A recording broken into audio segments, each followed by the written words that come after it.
currently UK Navy's aircraft carriers HMS Prince of Wales and HMS Queen Elizabeth operate F-35B with short takeoff and vertical landing capability alongside helicopters. Recently, details have emerged regarding Royal Navy's intention of fitting 2 aircraft carriers with assisted launch systems and recovery gear to enable operation of drones and manned conventional takeoff and landing aircrafts.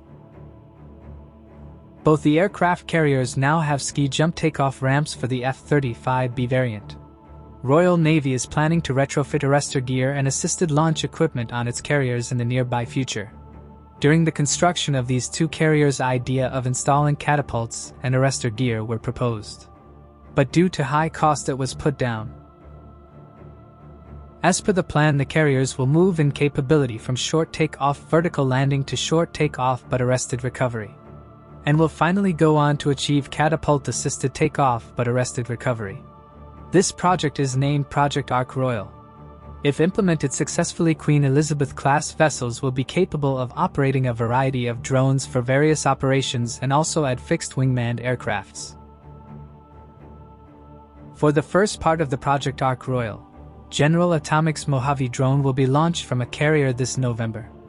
The drone has the capability to take off in a distance of 300 feet, which is easily available on Queen Elizabeth-class carriers. And for the future, design works have been completed for modifications for extending carriers' usable runway to 700 feet. Once the drone testing is successful, the Navy intends to add some kind of recovery system to the Queen Elizabeth design to allow operations of larger fixed-wing drones. The final goal is to include catapult launch gear.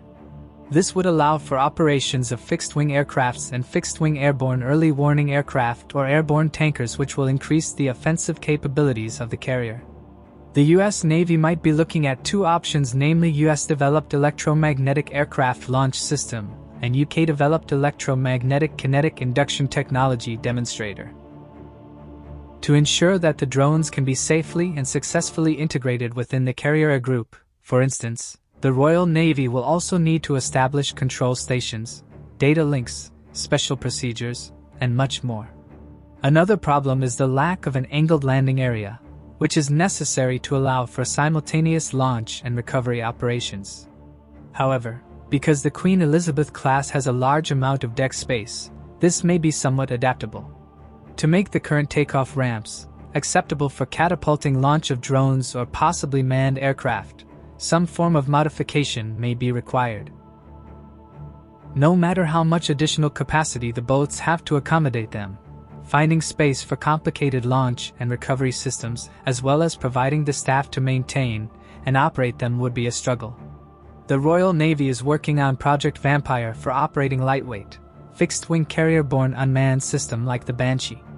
And for larger end of spectrum, they have Project Vixen for operating larger system like the US Navy's MQ-25 Stingray.